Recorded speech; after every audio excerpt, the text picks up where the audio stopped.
Hello guys, இன்னைக்கு climate நல்லா இருந்துச்சு. நம்ம வந்த ஸ்பாட் பேர் தான் கார்னர் ஜூஸ்.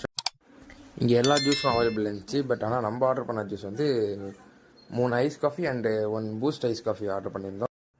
திடீர்னு நம்ம வீடியோ எடுத்த கேப்பில் அந்த ஆப்போசிட்டில் இருக்க அண்ணன் என்ன கேட்டார்னா, எத்தனை வருஷமாக அந்த வேலையில் உங்களுக்கு எக்ஸ்பீரியன்ஸ் இருக்குது, வேறு லெவலில் ஜூஸ் போடுறீங்கன்னு கேட்டார். அதுக்கு இந்த அண்ணன் சொன்ன கேள்வியே நான் அதுக்கு நம்ம ஜூஸ் போடுறாங்க என்ன சொன்னார்னா, இது எக்ஸ்பீரியன்ஸ்லாம் ஒன்றும் இல்லைப்பா, இதெல்லாம் நம்மளுக்கு பொழுதுபோக்குன்னு வந்து வேலையை முடிச்சு வந்து கற்றுக்கிறதப்பா அப்படின்ட்டு சொல்கிறாரு கைஸ்.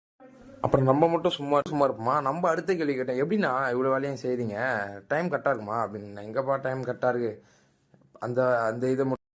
திடீர்னு அந்த அண்ணன் கெத்தா பேச ஆரம்பிச்சார்ப்பா. அது என்ன பேசினார்னா, அதாவது நம்ம உழைச்சாதரம்ப்பா வேலை, இல்லைனா என்னப்பா எதுவாக இருந்தாலும் கஷ்டப்பட்டாதான் அப்படின்னு திடீர்னு ஒரு மாதிரியா ஃபீலிங்காக பேச ஆரம்பிச்சாரு.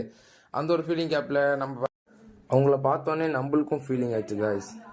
அப்புறம் நான் ஒரு சேஸை போட்டு 4 ஜூஸை போட்டோம் காய்ஸ். அப்புறம் நம்ம